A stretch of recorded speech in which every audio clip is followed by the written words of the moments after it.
안녕하십니까. 야, 진짜 우리 현지 의원님 2023년 정말 혁혁한, 아유, 제가 발음이 잘 안 좋다 이거. 혁혁한 공을 세우시고 네. 뭐 했는데 2023년 진짜 뭐 파란만장했죠. 예, 우리 현지 의원님 진짜 내가 봐도 너무나 24시간이 모자랄 정도로 어느 뭐 노래에 24시간 모자랄 정도로 일을 하셨고 큰 족적을 남겼습니다. 힘든 뭐 이 뒤에 그 내용이 있겠지만은 그래서 근데 청룡의 2024년 24년 청룡의 예, 갑진년. 청룡의 갑진년 밝았고 근데 먼저 새해를 맞아 네.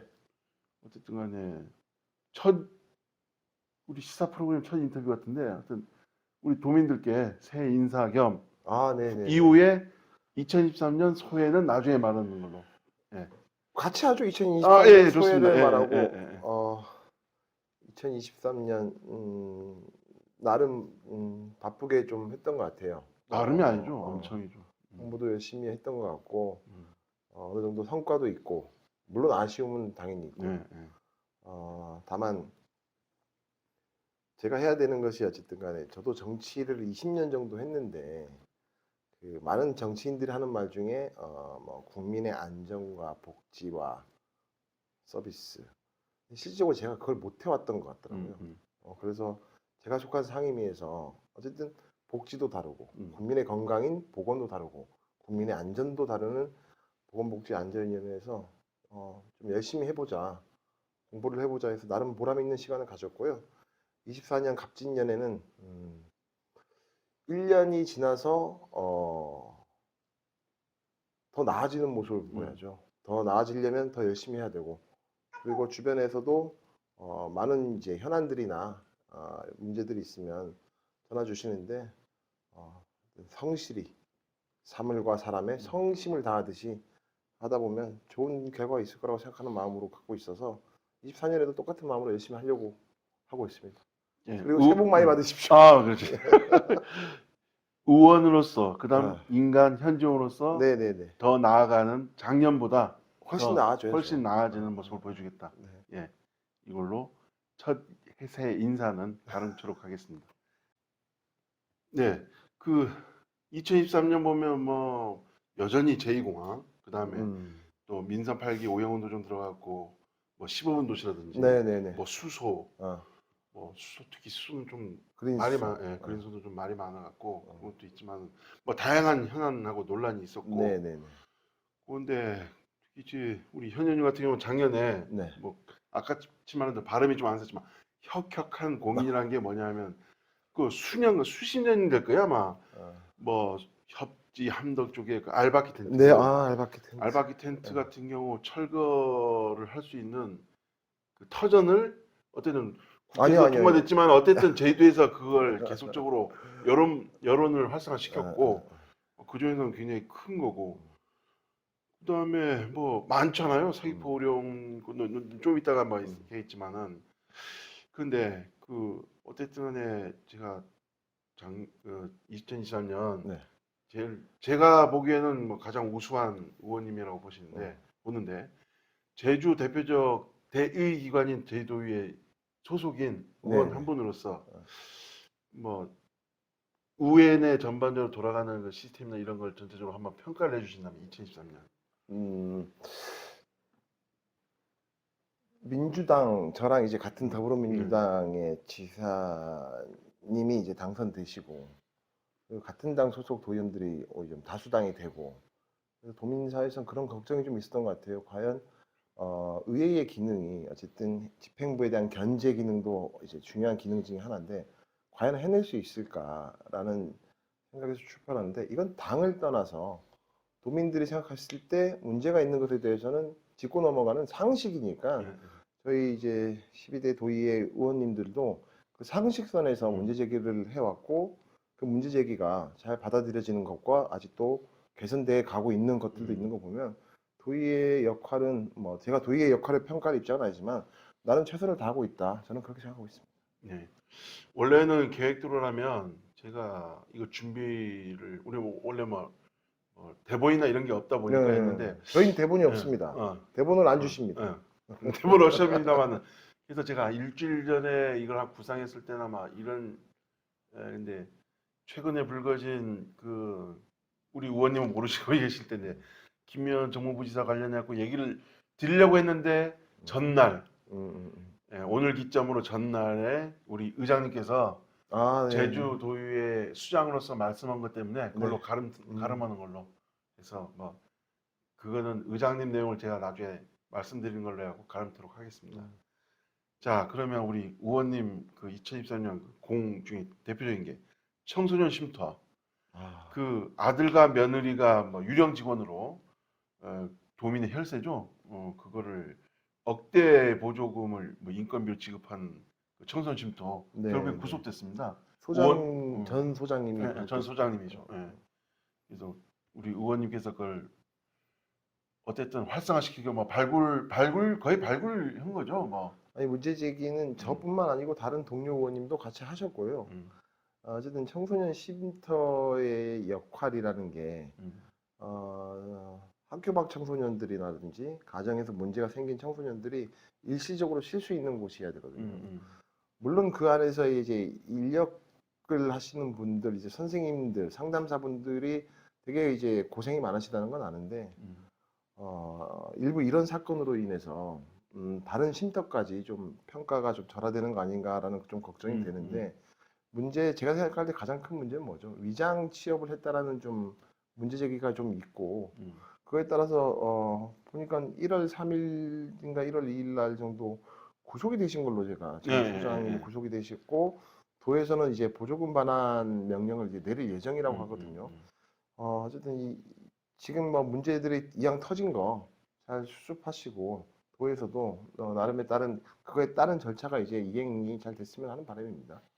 그거 그뭐 개수로 우리 다 했지만 그 동안에 아무도 건드리지 못하고 결과를 못 봤던 서귀포 비리백화점인 서귀포 의료원.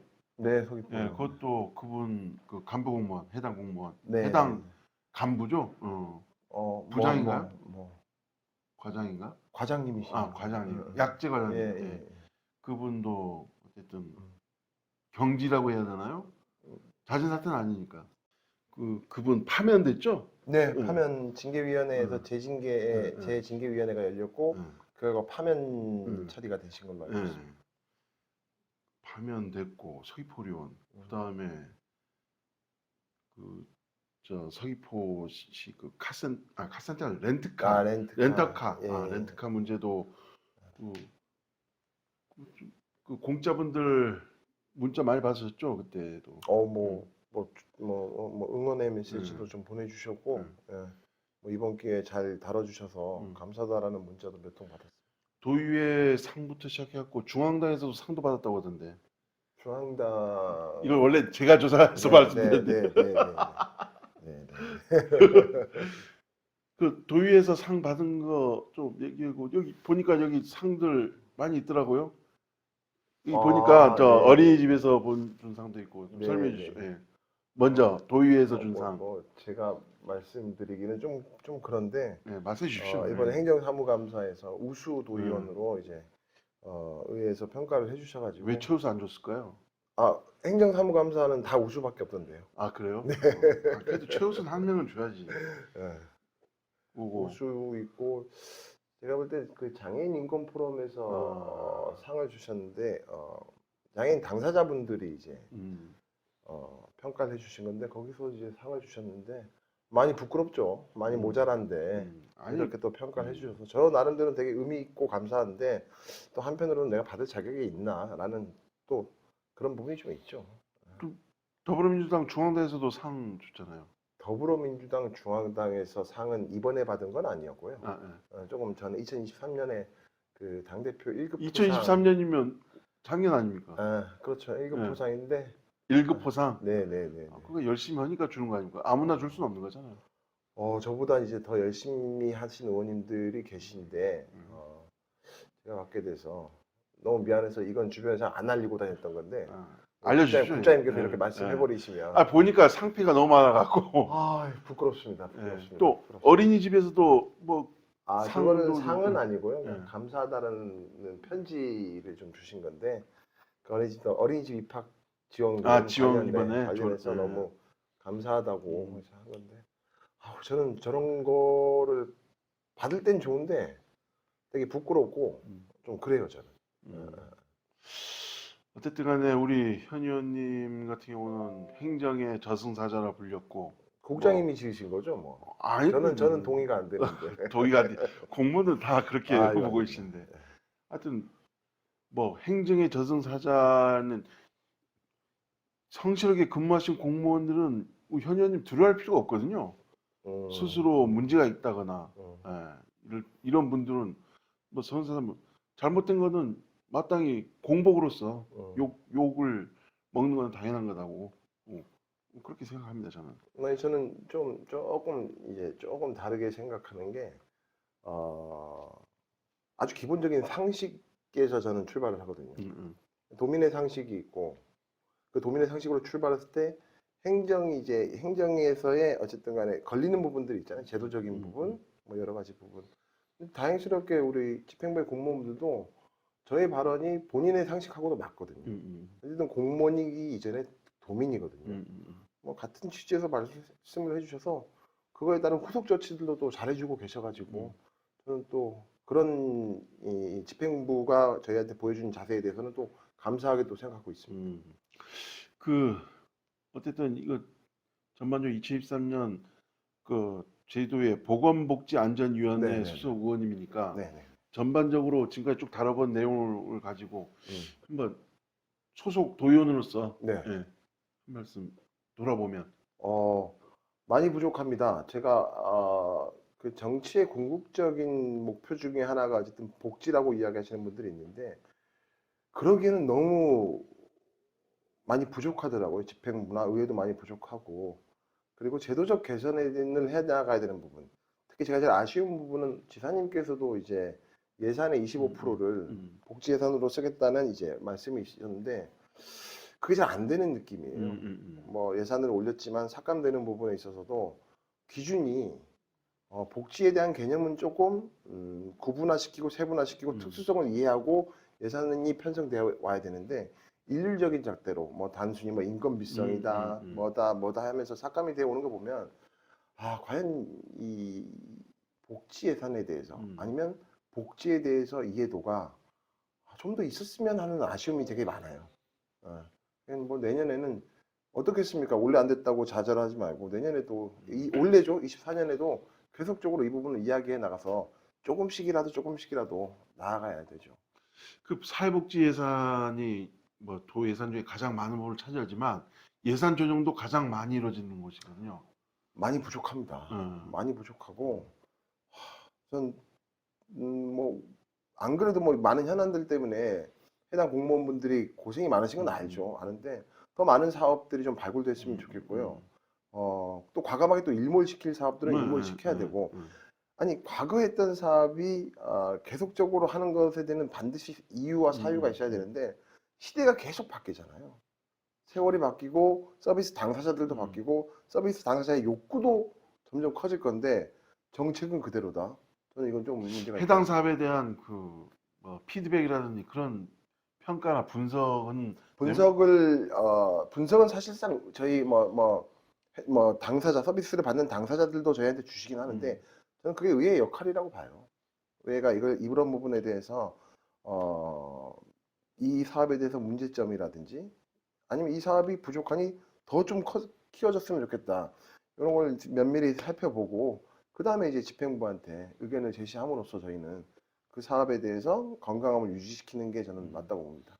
근데 저희 공무원- 역할이에요, 저희 역할. 근데 공무원들이 예산을 짤 때 이거에 네. 대해서 1차적인 필터링을 거쳐서 의회로 네. 가는 게 더 편하지 않을까요? 그러기에는 인력에 대한 문제를 이야기 안 할 수가 없는데 제가 알기로는 뭐 양행정시 도본청의 공무원분들이 정신없이 바쁠 거예요. 저도 이제 민원 상대로. 저도 이제 행정 업무를 한 2년 가까이 좀 하면서 어디서 했죠? 저는 뭐 청와대죠? 청와대에서 했는데 청와대에서 어떤 분들이 민원 제기합니까? 저는 시민사회 영역 특히 저는 이제 국책 사업에 따른 갈등 관리 업무를 좀 했었거든요. 온갖 민원들이 들어오거든요. 네. 밖에서 보일 때는 이제 공무원분들이 뭘 하느냐 이런 지적들을 하시잖아요.